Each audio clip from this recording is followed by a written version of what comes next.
Good afternoon. I'm Geraldine Singer, Chair of the Conservation and Natural Resources Advisory Council, also known as CNRAC, and I'm very happy to be here today. As we get started today, I would like to mention that today's session is being recorded. CNRAC is an advisory board to the Department of Conservation and Natural Resources and provides input from a public perspective to the department regarding its work, conservation and stewardship of the Commonwealth's natural resources. On behalf of the Council, I would like to welcome everyone to our first series of CNRAC Conversations, with today's session focusing on equity in the outdoors.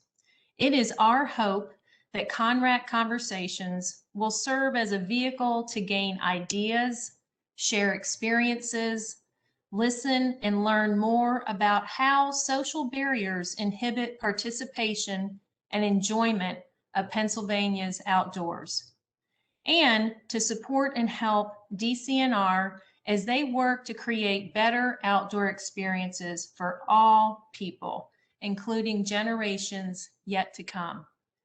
Diversity, equity, and inclusion has been a priority for DCNR for several years, as they have been working to lay the foundation internally. The department has a dedicated DEI committee that includes not just leadership, but employees from all bureaus and all levels to help guide their work. CNRAC formed a DEI work group a little less than a year ago, which is chaired by Joanne Kilgour, our moderator today, who I will be introducing shortly, to help provide support and guidance as the department moves forward with their work. Today's event is a result of the efforts of actually two CNRAC work groups, DEI chaired by Joanne and Communications and Outreach chaired by Sarah Hall Bagdonis, and committee members of both groups, including Gary Cribbs, Greg Goldman, and Janet Sweeney. Many thanks to all of them for their great work. In addition to the committees, I would also like to thank DCNR staff who were very instrumental in helping us make this happen today. Gretchen Leslie, Senior Advisor to the Secretary, Katrina Harris, CNRAC Administrator, Emily Hendrickson, Coordinator Diversity, Equity, and Inclusion, and Era Vinch, our behind-the-scenes person, keeping us all connected today. And just to thank you, a shout out to DCNR in general for their support. We are so very excited to have a great panel of speakers joining us today to lead this conversation, and we invite everyone listening to participate in the discussion. We have roughly 100 participants that were signed up to join us, representing over 50 organizations in the conservation, recreation, and tourism arena. So glad you all are joining us today to learn and discuss how do we do better at making all people feel welcome in our public lands. Everyone is invited to enter questions in the chat feature, and we'll be monitoring those questions and answering as many as we can. At this point, I would like to turn things over to Joanne Kilgour, CNRAC member and chair of the Diversity, Equity, and Inclusion Work Group, and outside of CNRAC, she is the executive director of the Ohio River Valley Institute. Joanne? Thank you so much, Geraldine. And thanks to all the participants who are joining us today. We know that this time doesn't work for everyone, so we're pleased to be able to have the recording available afterward. And I'd also like to thank all of our panelists and participants. And before we get started, I just want to share a couple of notes about our program today. To get us started, many of you have likely participated in a meeting that was opened with a land acknowledgement. Land acknowledgement is a traditional custom that dates back centuries in many Native nations and communities. Today, land acknowledgements are used by Native peoples and non-Natives to recognize Indigenous peoples who are the original stewards of the land on which we now live. We are all in different physical geographies today, so instead of doing one land acknowledgement, we'll share a link in the chat, and this link will take you to a map. In the map, you can enter the address of your location to identify the people indigenous to the land.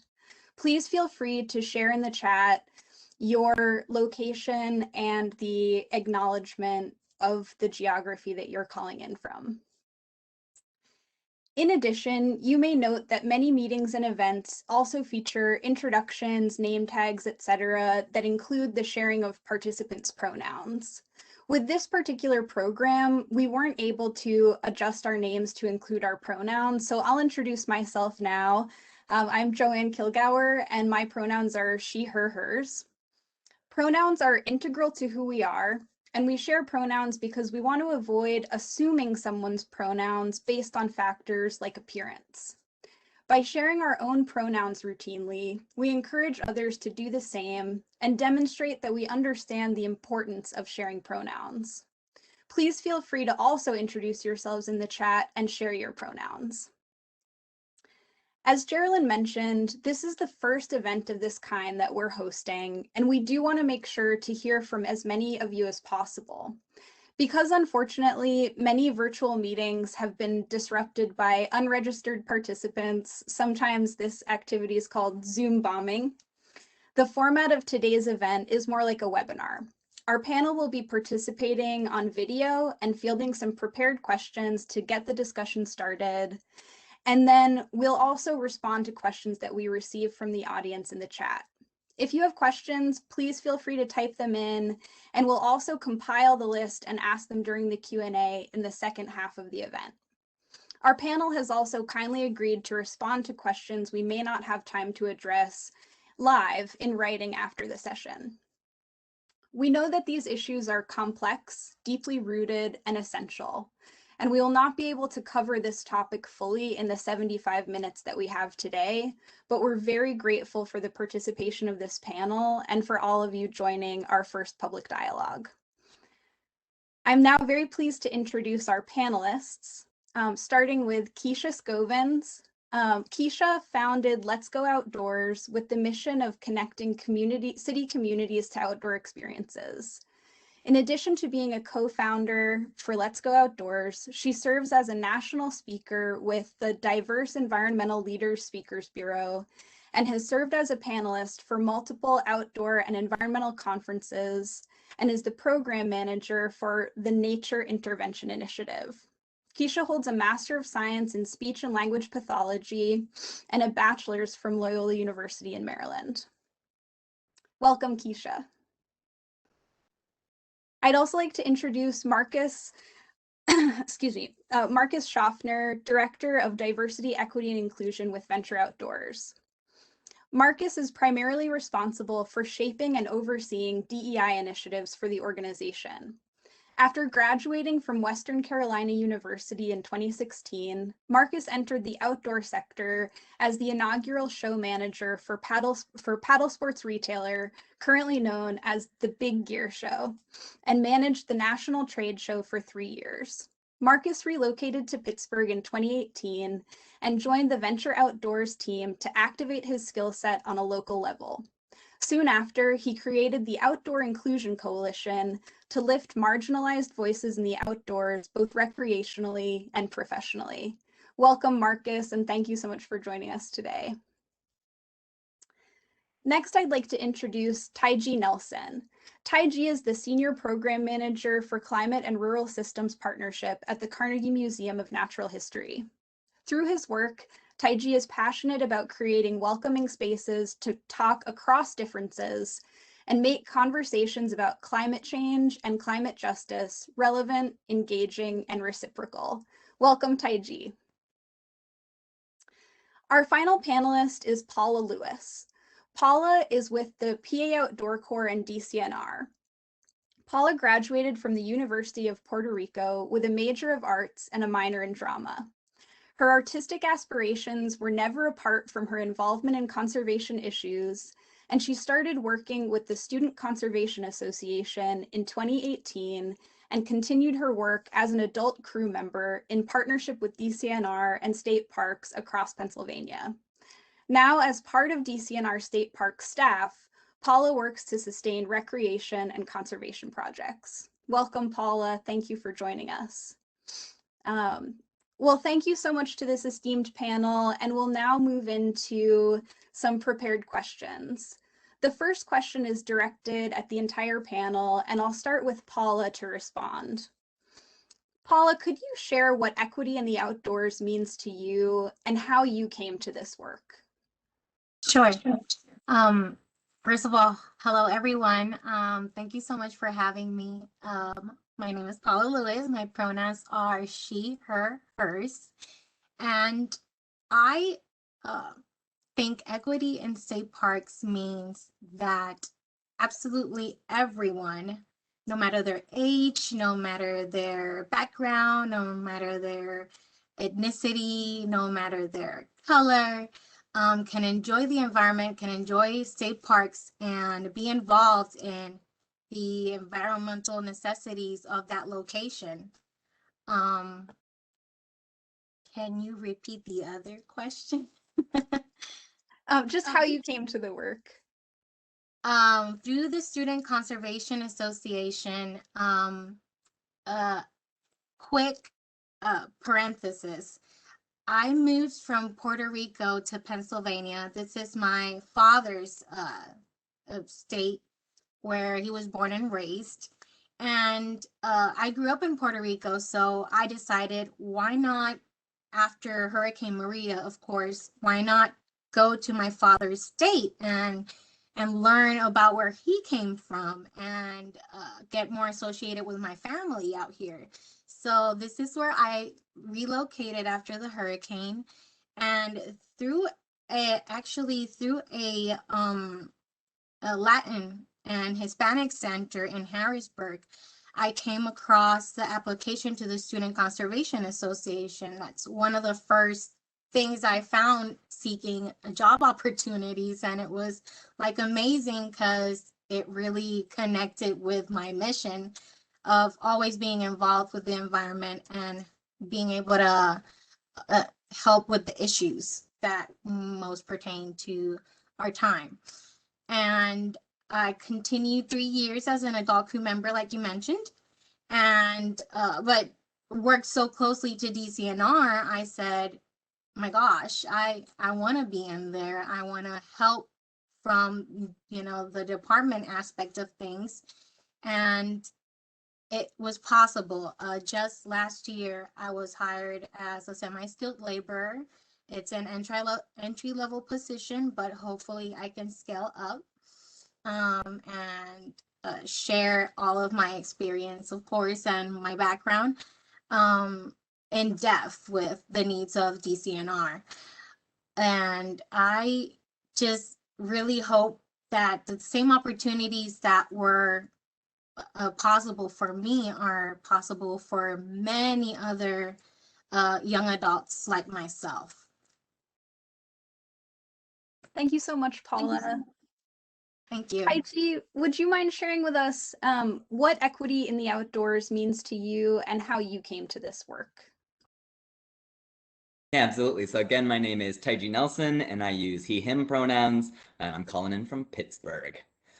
So I've been noodling on a definition of environmental justice recently that's attributed to Majora Carter, Van Jones. I think a lot of people have used it, but it's just the idea that environmental justice is a movement to ensure that nobody faces unfair environmental burdens or misses out on environmental opportunities because of who they are, like where they live, how much money they make, what they look like, what they live like.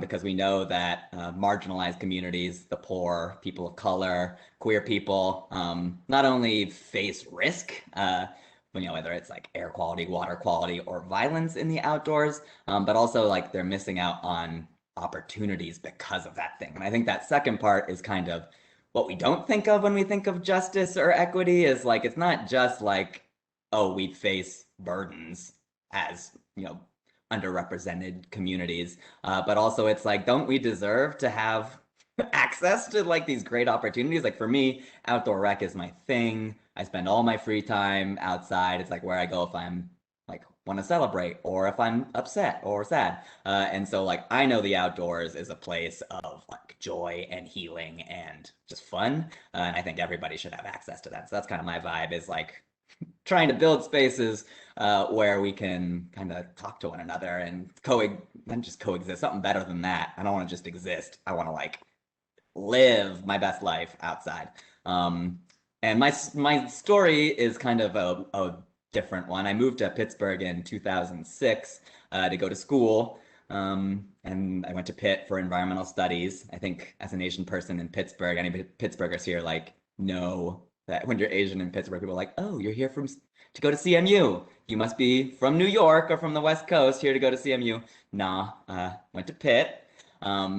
And then like Paula got a job through SCA afterwards, like big ups to SCA, did an AmeriCorps position for a year with an organization called the Pittsburgh Parks Conservancy. Spent like 8 years there running teen programs, all about bringing kids together around their interest in the outdoors, and particularly diverse groups. And then I started getting political, as many people did in the last, 6, 7, 8 years. And I was really struck by the need to talk about climate change and focus on climate change.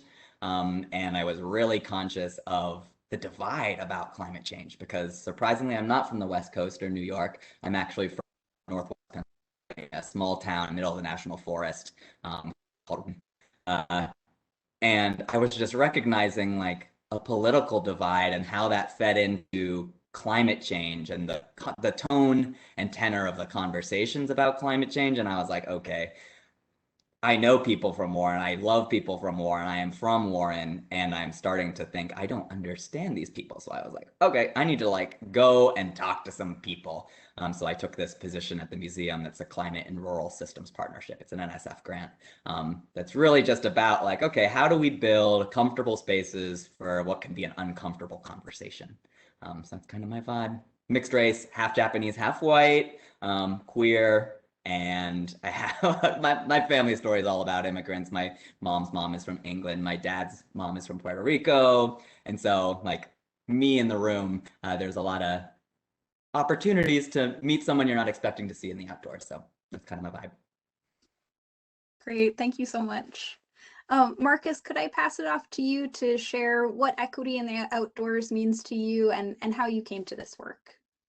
Yeah, absolutely. Thanks for that. And it's a pleasure to be in the space with everyone, especially the panel. It's an honor to be here with you. Marcus Schaffner, I'm calling in from Pittsburgh, Pennsylvania, pronouns he, him, his. So equity in the outdoors for me is really just a holistic approach. So in my mind, we're trying to understand and provide people with what they need to live a healthy and holistic life. And we have to recognize and understand that equality requires the presence of justice and fairness for us to be able to actually accomplish that. So that spans across procedure, policy, distribution of resources, and a multitude of other factors. So if we want to effectively address this, we need to know that equity implies that we understand the root causes. We understand the inequalities and the systems and the oppression and how that intersectionality affects outdoor spaces and what we need to change. So I came to this work specifically after moving from North Carolina to Pittsburgh going on 3 years ago.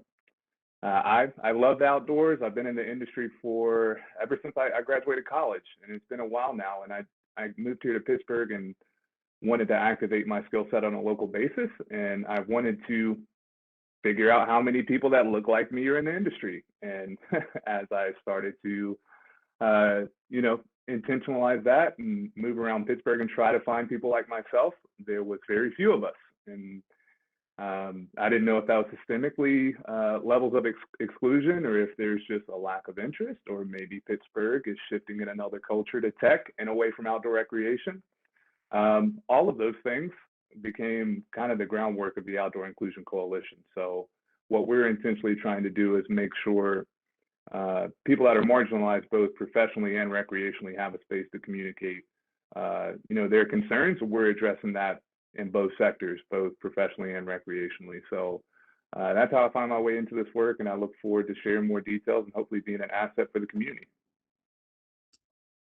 Thank you so much. Keisha, it would be great for you to share what equity in the outdoors means to you and how you come to this work.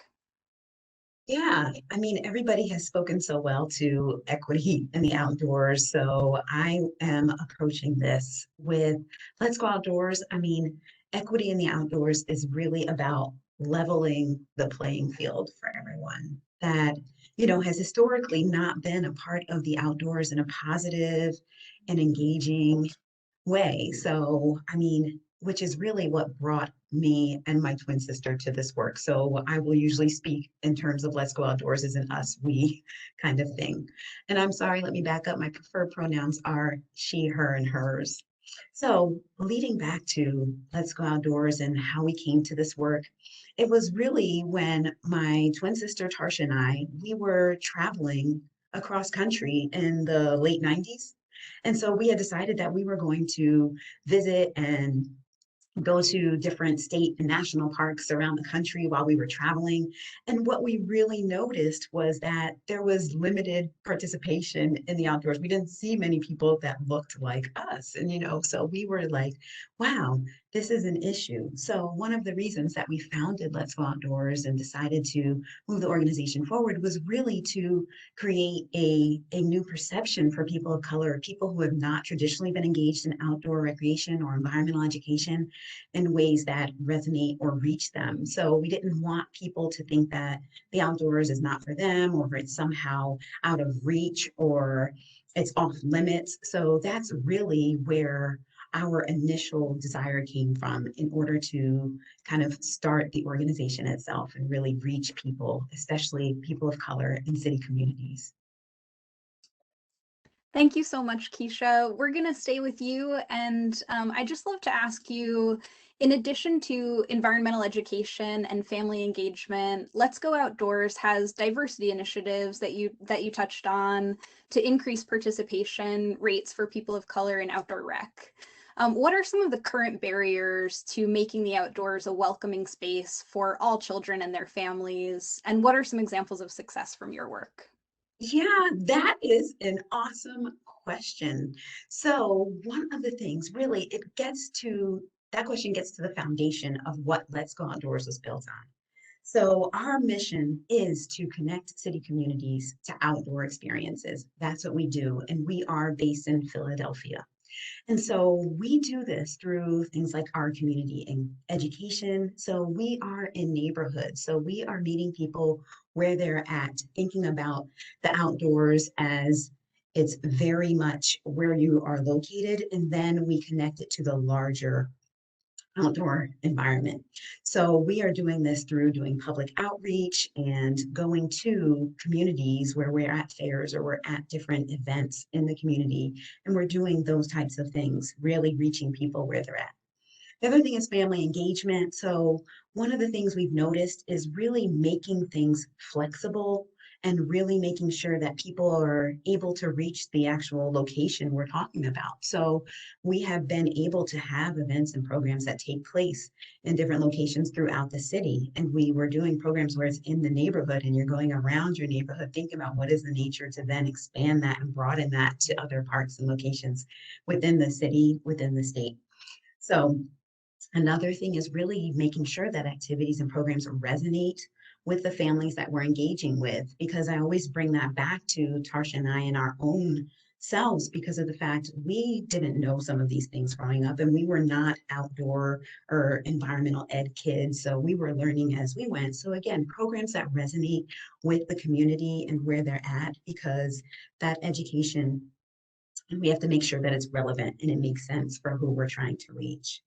So our diversity initiatives really, again, starts with us, so starts with me. I identify as a Black woman.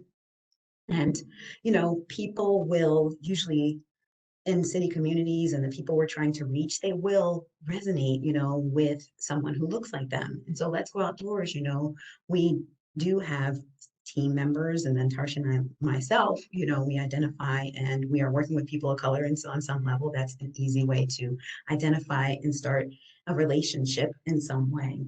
And it's only through our collaborations and our partnerships and that we've really been able to start to create successes and really move people forward. But I mean, there is still so much to be done and really a lot that can happen. But what we're seeing is that there's more people and youth through our programs that have started, with us in some of those small programs, getting into their neighborhoods, which then creates the connection to maybe one of the local environmental centers or one of the local parks. So then it is only then that we're seeing that success of revisiting them or making sure that they're taking the next step by participating in one of the programs that's offered through them that's a more environmental education based program. So it's really starting to create the successes of return visits and then also taking that next step to really engage and learn something more in depth at a specific location. So, I mean, much to do, but we're creating success on the way.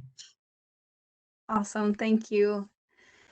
Marcus, our next question is for you. Part of the mission of the Outdoor Inclusion Coalition hosted by Venture Outdoors is to develop the outdoor rec industry to be representative of those who are systematically left out. Could you talk about what that work looks like and how DCNR could be an ally? Yeah, absolutely. So just a quick overview of what the Outdoor Inclusion Coalition is. So it's a collection of roughly 50 to 60 organizations that are coming together to collaboratively approach diversity, equity, and inclusion for the current and future generations. So there's some goals that we collectively have, and obviously diversifying representation for participants and also professionally is a huge emphasis, but also catalyzing change of how communities are seen, which could really be a whole conversation in itself, set to the side, but also really making avenues to make sure individuals feel included professionally and recreationally. So we recognize that the power of communal development is upfront and the most intentional piece of collaboration that we have.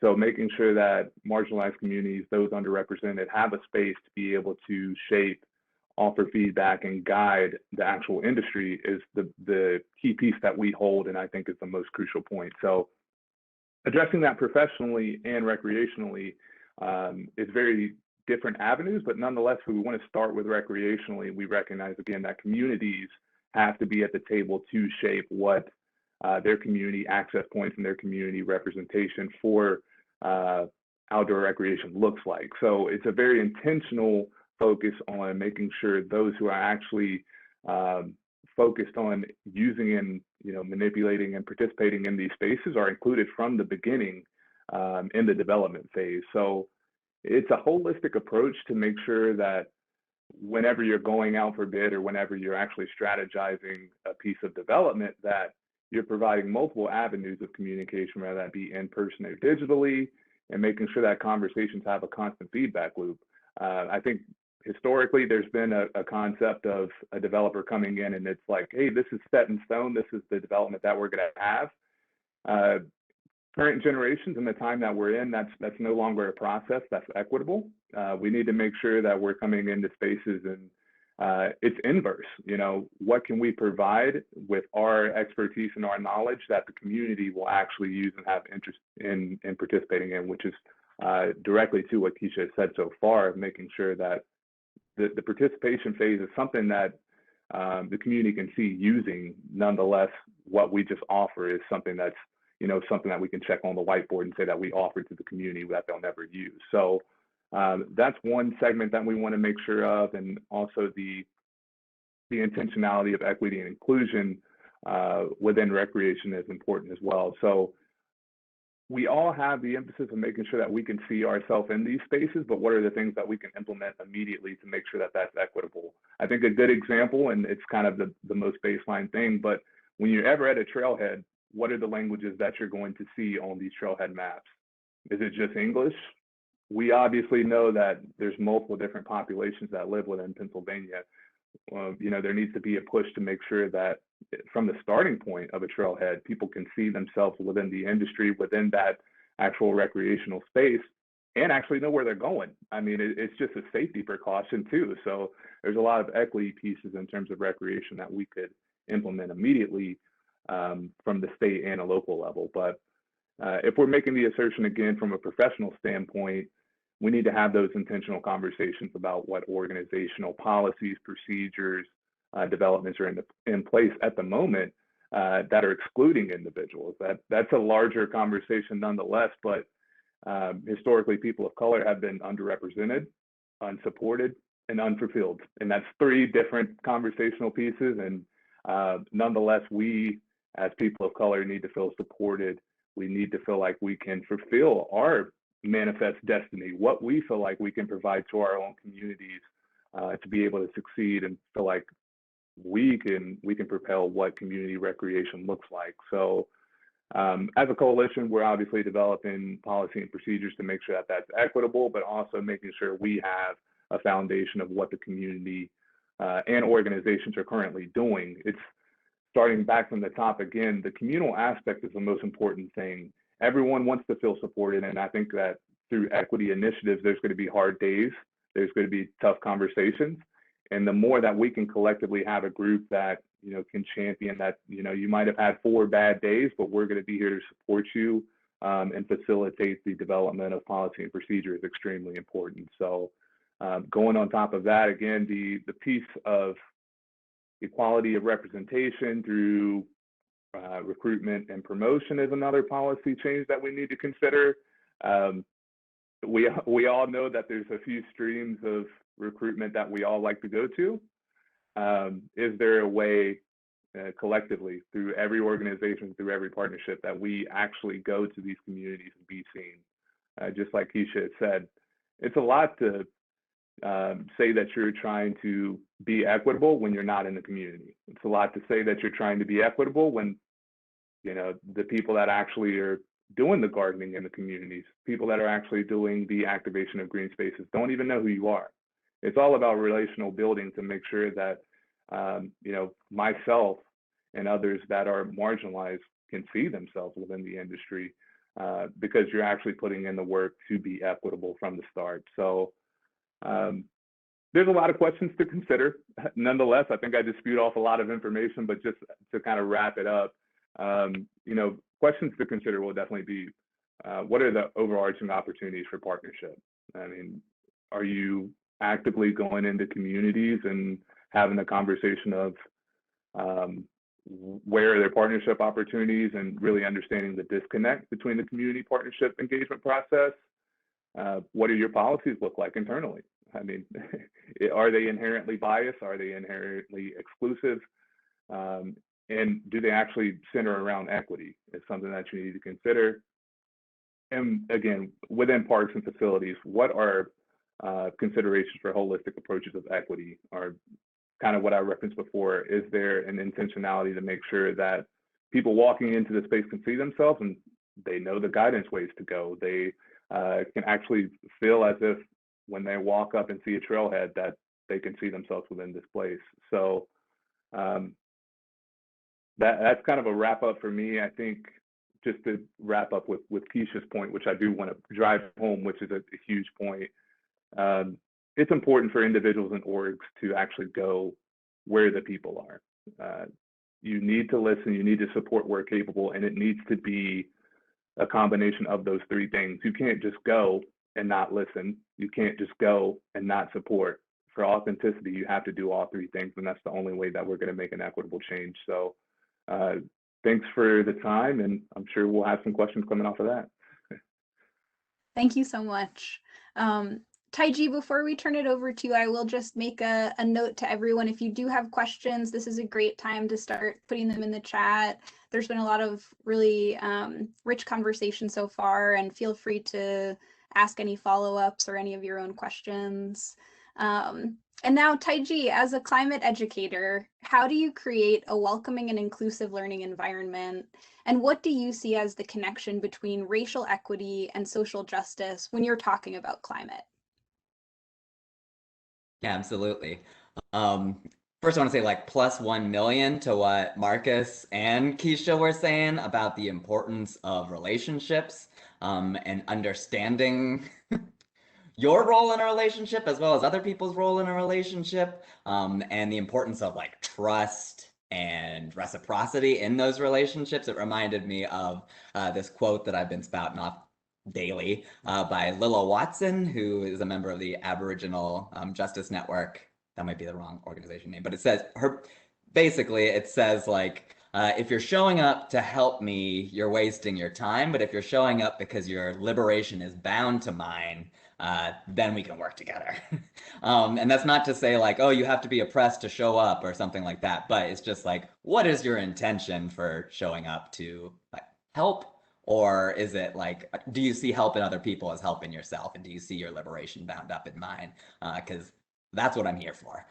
So yeah, +1. And that kind of feeds into the project I work on with some amazing partners at the University of Pittsburgh, the Mercer County Conservation District, and Powder Mill Nature Reserve, as well as educators and scientists here at the museum, called the Climate and Rural Systems Partnership. Basically, we are working with folks to learn together from one another about how we can change from people who want to talk about climate to people that do talk about climate.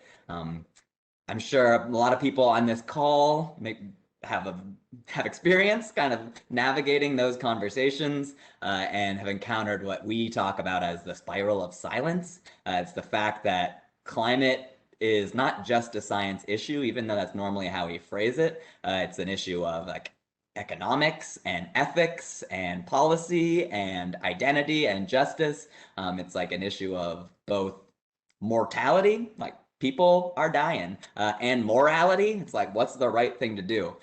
So it can be hard to talk about, or people have a lot of difference. And so a lot of people's response is just to clam up and not talk about it. So in CRISP, we assemble networks of people in kind of across different sorts of communities, big cities, small towns in Pennsylvania, to try and just say like, okay, we have trust amongst us as a group, and we have trust with our audiences. These are trusted messengers in the community. So how can we kind of build practice and skills to help us navigate those typical conversations that like, without shutting it down? How do we make it productive? And that doesn't necessarily mean like nice. There's a difference between like nice and maybe kind. I think there's a difference there. Like we want to talk about the real stuff, and that's not always going to be pretty. It's not always going to be comfortable. It's not always going to feel great. That's not the aim.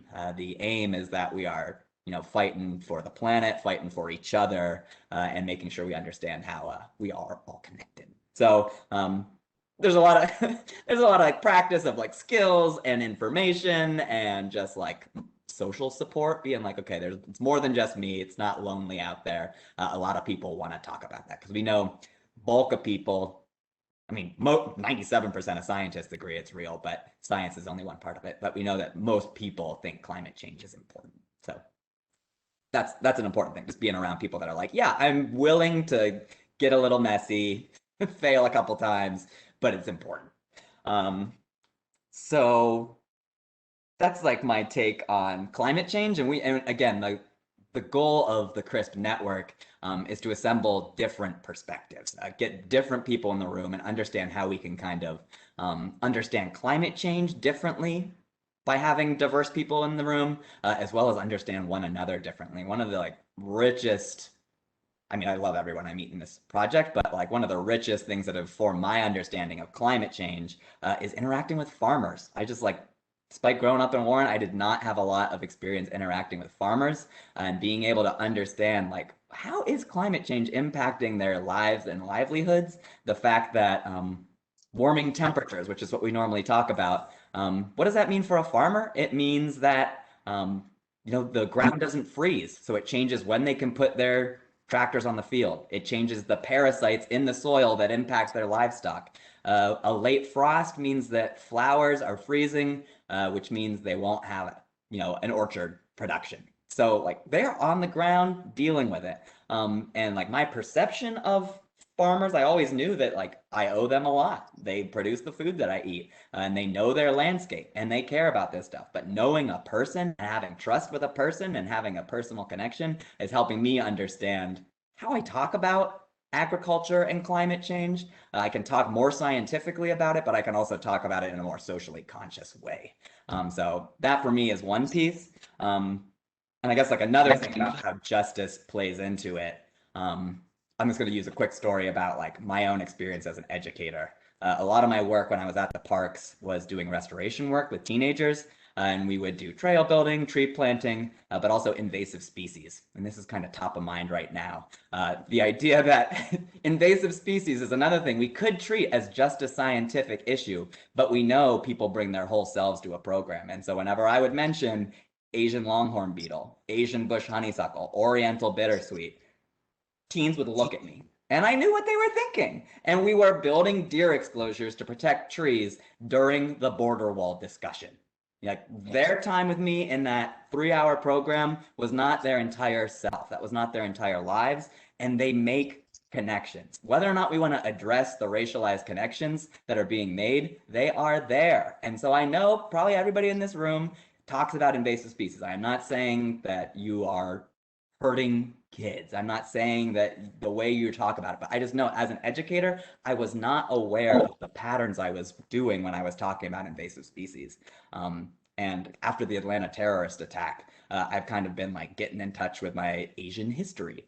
I've been watching this PBS doc, which I recommend to all of you. It's free right now. It's called Asian Americans. If you just Google PBS Asian Americans, it has completely transformed why I think that conversation was hard for me. Talking about invasive species was hard for me because we use terminology that directly relates. It's not like we're perpetuating racist ideas necessarily by talking about invasive species, but when we talk about invasive species as native versus non-native, invasive, alien, the fact that they might be trafficked, the fact that they might sneak into the country, like I know like emerald ash borer, we often talk about sneaking into the country in pallets. Escaping from gardens, that they stow away, that there's something about their reproduction. That is racialized. That is the same thing we talk about when we talk about immigration. And this is, I don't have a paper about this. This is just my current thoughts because somebody asked me in a meeting earlier.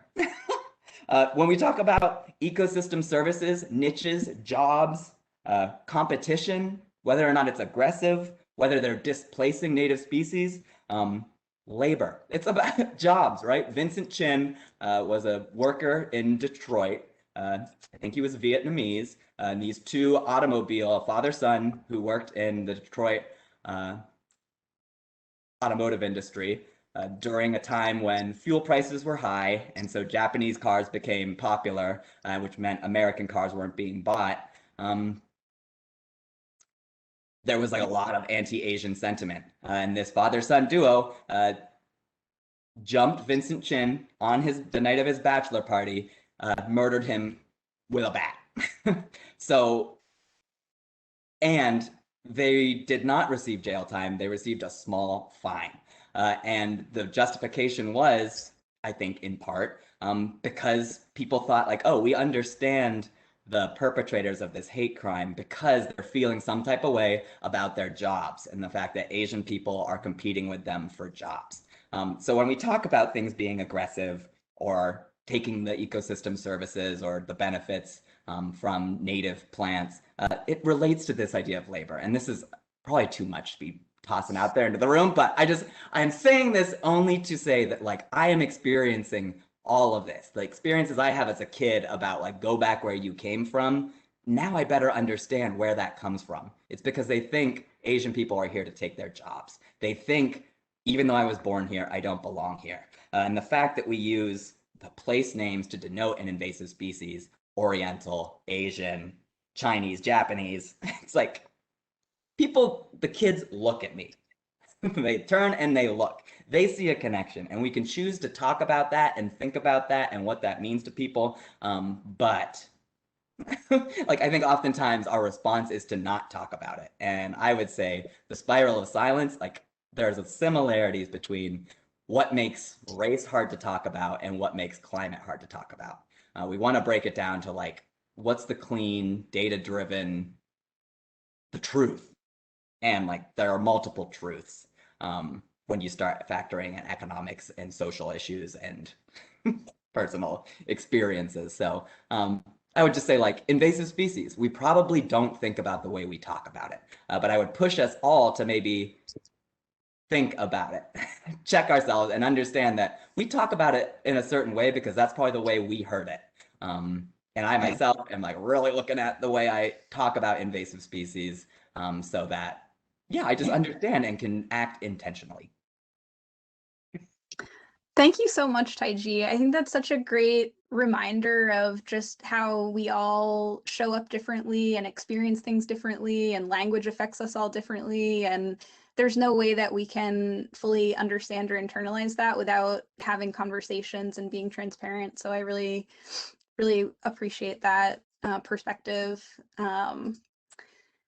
And Paula, I want to give you a chance to talk about your work and your experience as one of few people of color in your position with DCNR, and what your experience has been like overall, but also what challenges or opportunities you see for the agency as it seeks to become more equitable and inclusive. Yes, thank you, Joanne. That is a great question. First of all, I want to start by maybe giving a little more perspective on my background.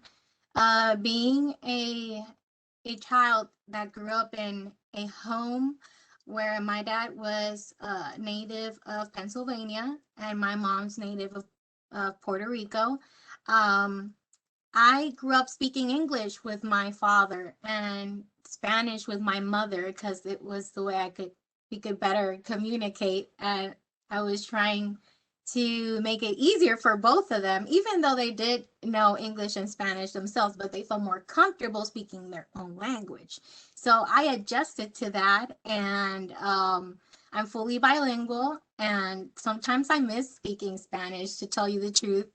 But whenever I come across a group of kids that are bilingual and they come to the park, and I can speak Spanish to them and show them a little bit of what we do, or come across a visitor that can speak Spanish, is always awesome to be able to kind of like switch and adapt to different, ways of communicating and creating relationships. So definitely, in all honesty, when I started as a DCNR employee, there was a bit of a cultural shock being part of a predominantly white staff. But the communication's definitely been one of the challenges, because on my part, I can think something in Spanish and then translate it in a second and say it in English. That is my life. So definitely there's a lot of confusion there, because you expect everyone to know English, right? Like everyone knows English. So the communication is definitely a challenge, but there has been a lot of opportunity to culturally infuse and share where I came from, where you came from, because relationships with our environment is our relationship with other people.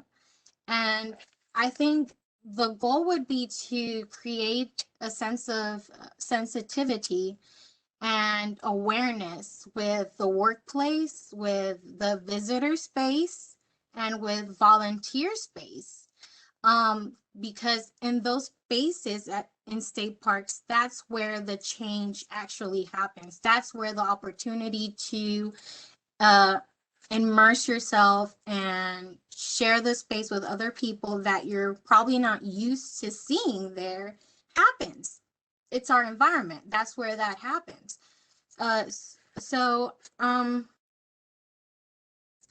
Going back to the skills that Taiji was mentioning, we should be able to approach our work environment in a way that we think, okay, my experience may not be the same as my coworker.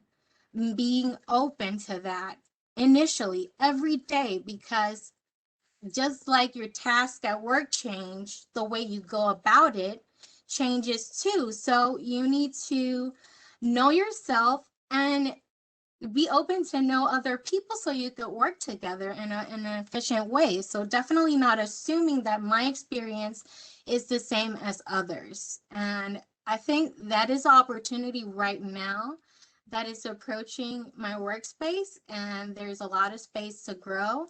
and I am an agent for that kind of change. Thank you, Paula. There's been some really great conversation in the chat as well following Taiji's presentation. So feel free to continue to share in the chat and ask additional questions. I see there's a question from Anna Johnson who asks whether there's anyone who's written about how to rethink invasive ecology and communication around these issues, or ecologists or environmental groups. And Emily Hendrickson from DCNR shared a resource, but Taiji, I wonder if you know of, or other panelists, feel free to interject, if you know of any places to start or examples of good work to address this. Yeah, I think there's a lot. I think both in the educator facilitator kind of theory world, like learning sciences and environmental ed, outdoor education realm, as well as in the science, the environmental science, ecological sciences sphere.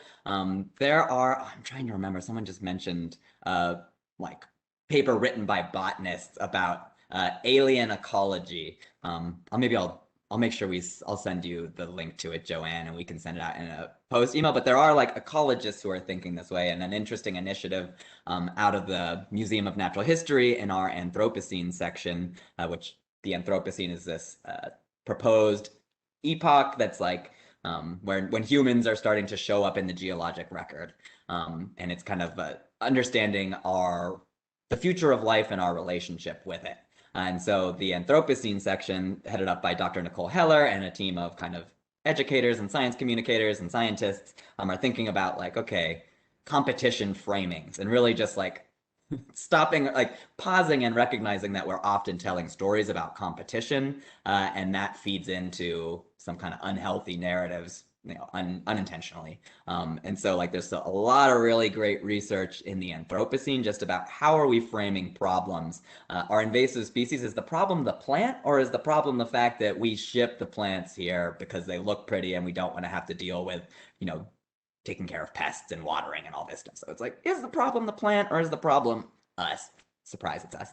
And then I also think that there's just like a lot of environmental education is often a field that like understands how to communicate things and have conversations and really think about the whole person. And I would love to see more collaboration between scientists and educators who have different practices, different rationales. But I would say that there's a lot to learn from one another. Because like, yeah, I'm not trying to hide the hard part about invasive species, which is like, yes, they are having a major impact on our green spaces that I love. And I want to go see the birds I want to go see the wildflowers I want to see. So I'm not here to be like, leave them alone.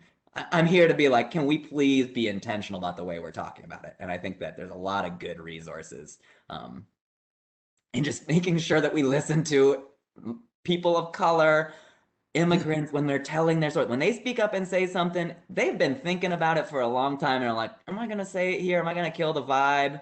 Am I going to like put my neck out there and be ready for someone to be like, what you don't understand is, so just know that like, if someone says something, like me bringing this up now, it is real. Can we please like pause what we're doing and think about it?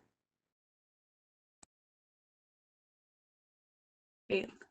I think so. That's actually a great segue to another question that's come in from one of our council members. How can we as CNRAC and DCNR more broadly help to do the work of building trust with communities to make our work more equitable? That was a theme that came up in a few of the early questions, and it'd be great to just dig into that a little bit more. So, anyone on the panel, feel free to interject here and bounce off each other.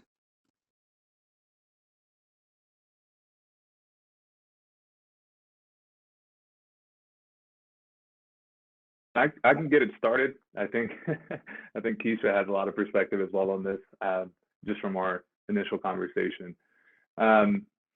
With what we displayed so far, I think it's very important for us to just understand the intentionality of meeting people where they are. And I think sometimes that verbiage gets displaced and misunderstood. going into communities is not going in for white heroism or to save something. The importance is to go in with the intentionality of collaborating with intentionalized community development to make something greater that the community can actually use. It's no longer about, hey, I'm going into a community to, rectify the green space because I want to go in there and use it every day. It should be about how the community can use it every day, how they can grow and facilitate the activation in an equitable way that they see best fit. Sometimes we get, ideas that are convoluted of, this is something that I can use. This is something that I can see myself in. But with racialized justice and the fact that individuals are castigated to communities and the forfeiture of actual humanity sometimes gets lost, the importance should be on how can they see themselves in these spaces that are in their community that they're going to be using every day, and capitalize on that. So I think that's from my perspective, the intentionality of us and anyone that has the ability to meet people where they are. It's no longer about your intentions. It's all about what the community wants, needs, and wants to see. So, Keisha, I don't know if you have anything on that as well. Yeah, I mean, Marcus says it wonderfully, and we've all touched on it as part of the panel. I mean, from Taiji talking about sometimes having uncomfortable conversations to get comfortable with things that are happening and talking about things that are not necessarily easy conversations. I mean, I think Paula speaking about her experience and really listening to people and really kind of sharing what my history is to then kind of come into this space. And then like Marcus thinking about the whole holistic opportunities, how to look at everything holistically. I think even taking it a step back, even before we even get to the engagement, I think that trust building is one of the biggest issues that surround sometimes that community engagement, because it's great for organizations to be a part of things and to fund things and to make things happen. However, I think the initial conversation and the initial trust building, it takes time, and it's not an overnight process for communities to see that. So I think that it really does take a building step by step, slowly, and then really kind of listening to people and making sure that people are there to listen and to think about changes that can happen. So that's important. I think that's one of the biggest things with communities and neighborhoods.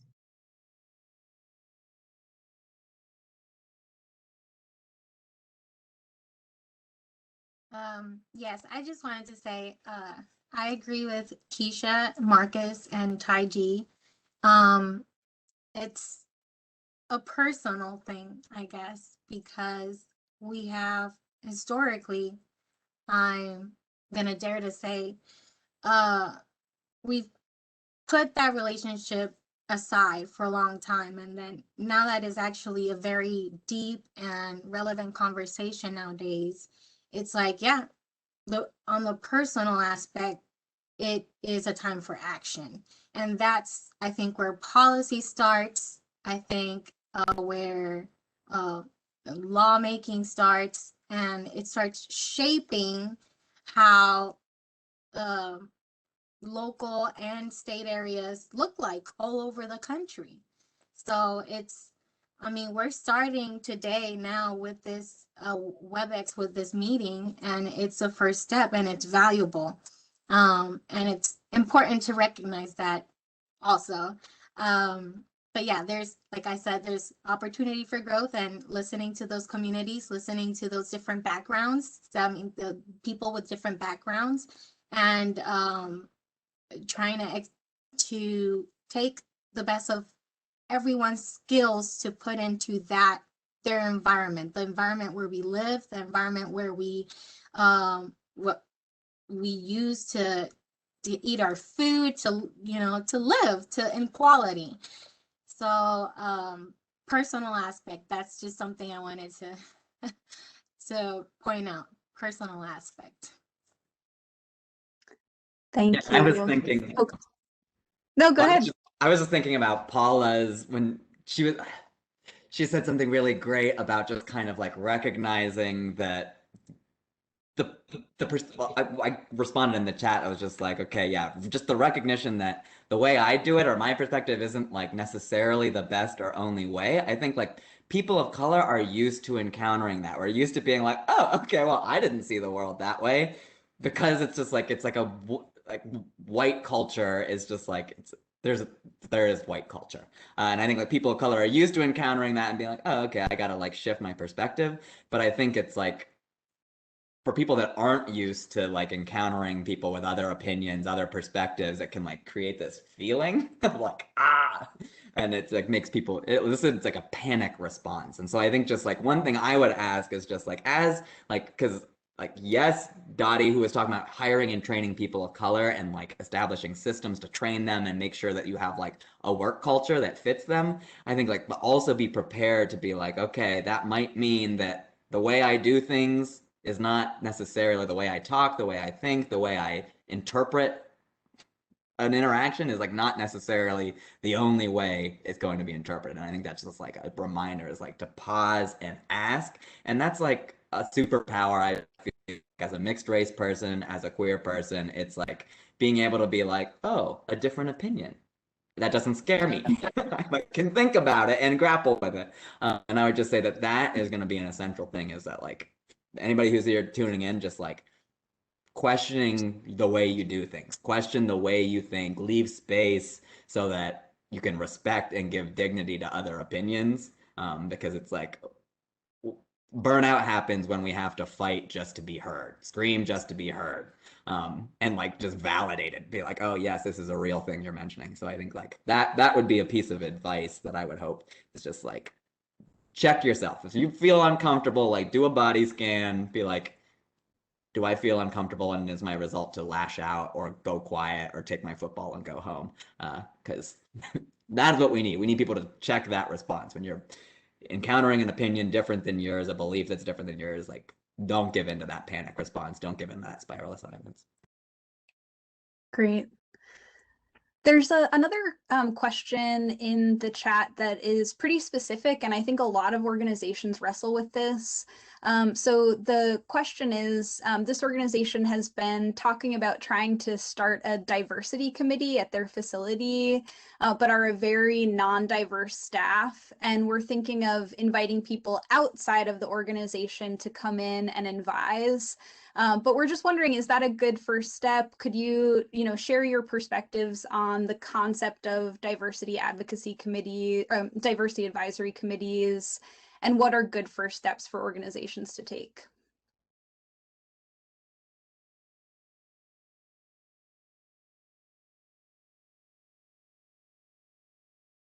Well, I can get this started if need be. That is a very good question, and I think I should be intentional with responding. It always goes back to, if not you, then who else? And if you are a white individual and you have hesitancy on these actions, then maybe you should just start taking steps. There are individuals that are here that are happy to support, and I think any step towards equality and changing for the betterment of multiple races is extremely important. That does not go out without the fact that there are factors in place that you should consider. Almost to what Dottie said about paying individuals, especially people of color, for their participation, I echo that as well. If you want a Black perspective, you should pay for a Black perspective. We cannot no longer give and be arrested to the fact that our perspective, our insight, and our experience is free. That's no longer something that I could support, and I think others in this space could support. So I think, again, that's something that you should consider internally. Are you comfortable with some of the discussions that will be brought to the table? Almost to exactly what Taji said, of there's going to be some thoughts that you're going to have to change your mindset because you've never heard of an experience like such. So I don't know if there's an easier way to put it. Yes, if you can check those check boxes of I'm ready to do this, I I think I have the capacity to pay individuals for perspective, and I think that we can begin to shape internally what policies, procedures need to change to make an equitable organization internally and externally, and you should start doing that. So I think I want to wrap up with a note that I always say, especially in some of these conversations that kind of bring it all together. So diversity without inclusion is simply tokenism. Diversity without equity is segregation. Diversity without accountability is an unjust system. So you consider those things as you start having these conversations of, I need to address all of these factors, and we haven't even spoken on justice yet. We need to address all of these things to make sure organizations internally and externally are doing the right thing for people.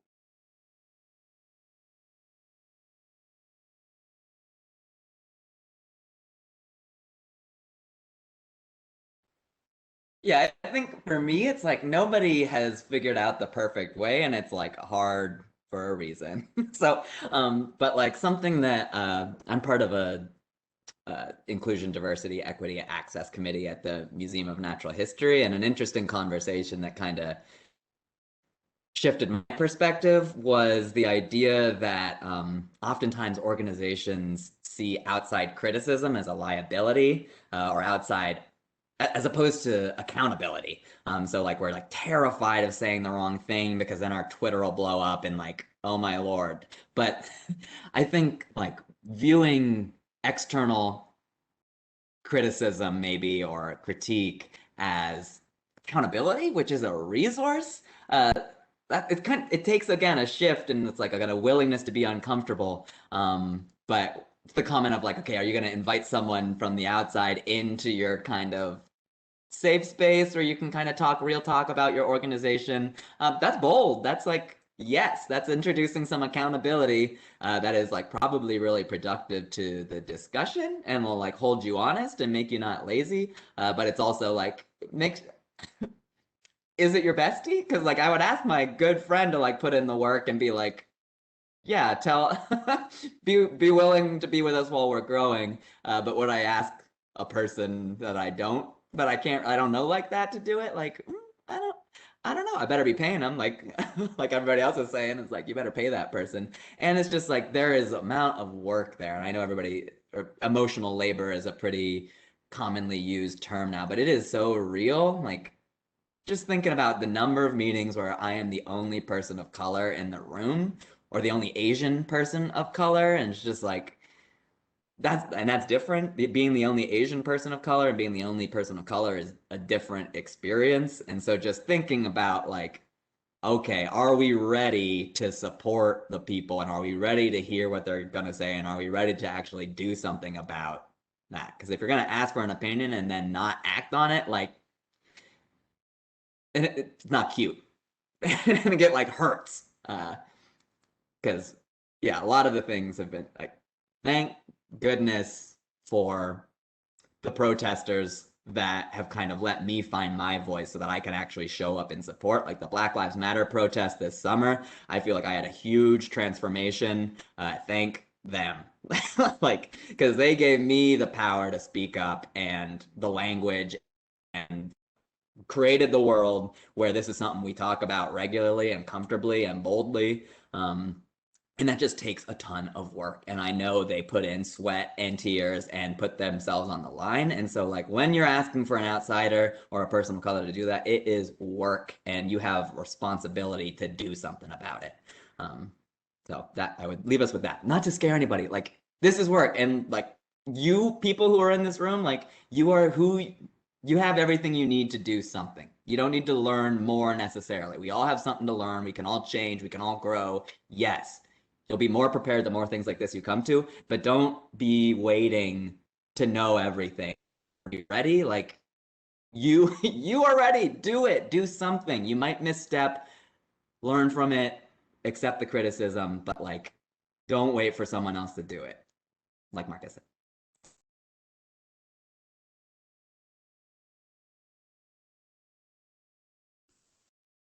Paula or Keisha, do you have any thoughts about this concept of diversity advisory committees, or would you prefer to move on? No, I mean, I think that everyone who's ready, just like Taiji said, just move it forward, just be okay with moving it forward. I think that one of the best things, just be able to utilize the resources that you have. I mean, it all relates back to everything we've been saying, partnerships, collaborations, knowing the community, getting involved, showing up, building trust. So I think that when you're thinking about building a diversity committee, it's not necessarily only about like who you can pull in, it's about who are your resources and who are you talking to also.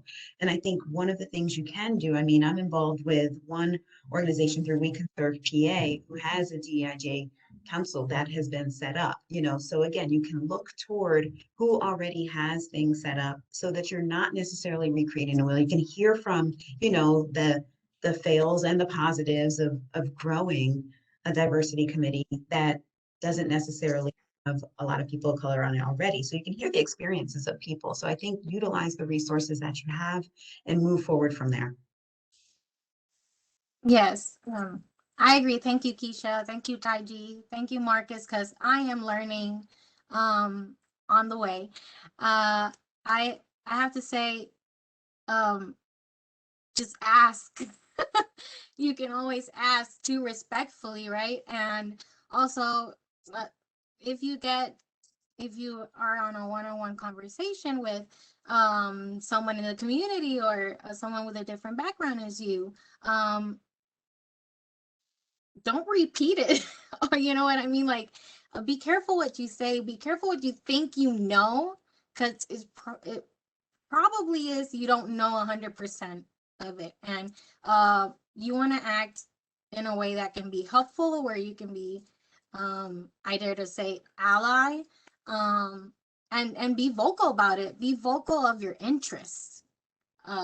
Like Taiji keeps saying that silent spiral. I like that because it can be eternal, and it is painful when it comes to certain issues. So if you want to bring that kind of awareness into your workspace, into your common areas, just be mindful of that, because it's a thing of the understanding.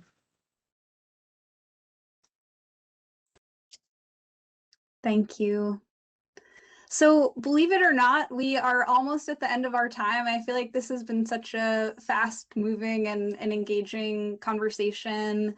I'd love to offer to any of our panelists, if there's anything that has come up for you that you haven't had a chance to share, please feel free to do that before we wrap.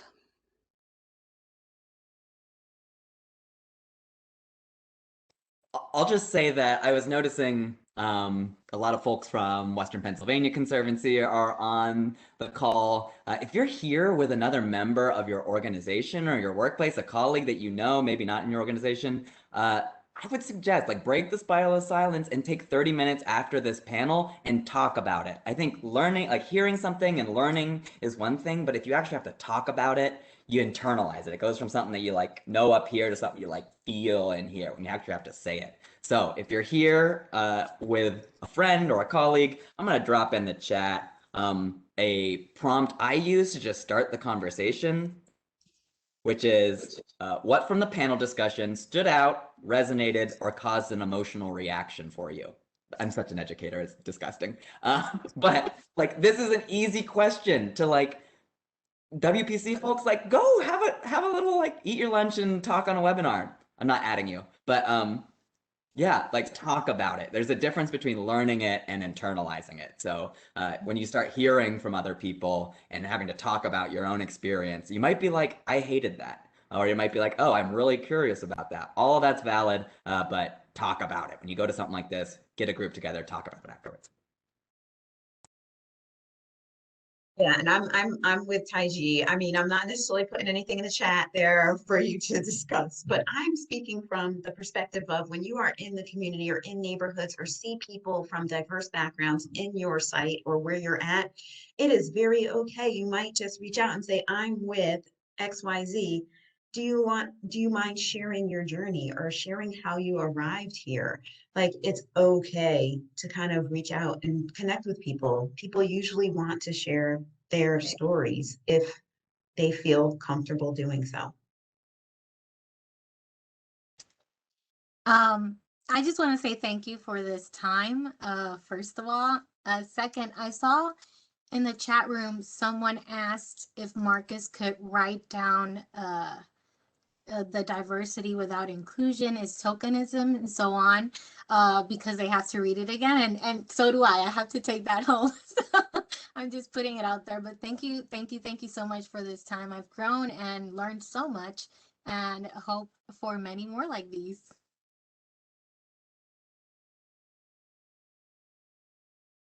But yes, I will definitely drop that in the chat. That's definitely one of those that you need to take and stay with forever. It's one that's very important to me. So just wrapping up, thanks for the intentionality for everyone coming into this space. I think that's important to state that you came here with an intention to learn something and to continue your personal plight for education, which is half of the journey. You need to be well versed and continue to grow before you can place the expectation for your organization to grow as well. So stay with that, and I do want to just continue to put an emphasis on the intersectionality between diversity, equity, and inclusion. We only hit on equity today, but there's multiple other pieces, including justice, that needs to be brought up for everyone to thrive outside and for outdoor spaces to be representative of communities holistically. So I will drop that in the chat just so everyone has something to go home with per se. Well, thank you all so much. This has been such a wonderful panel, and I'm very appreciative of all the time and kindness that you all brought to the process of getting to these questions and getting to this panel. And for everyone who participated, we had really, really wonderful attendance, and that's really meaningful to us, as this is the first of our community conversations. So many thanks for making this a successful first venture for us.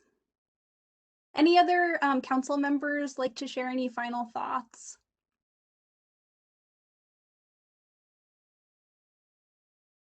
Joanne, I just want to ditto everything you said and thank the panelists and our participants today for a great conversation and an opportunity to learn and share. I think a lot of that was accomplished, that we were trying to set out this platform to have that today, and it was really very good. So thank you all very much for your time today. Greatly appreciate it.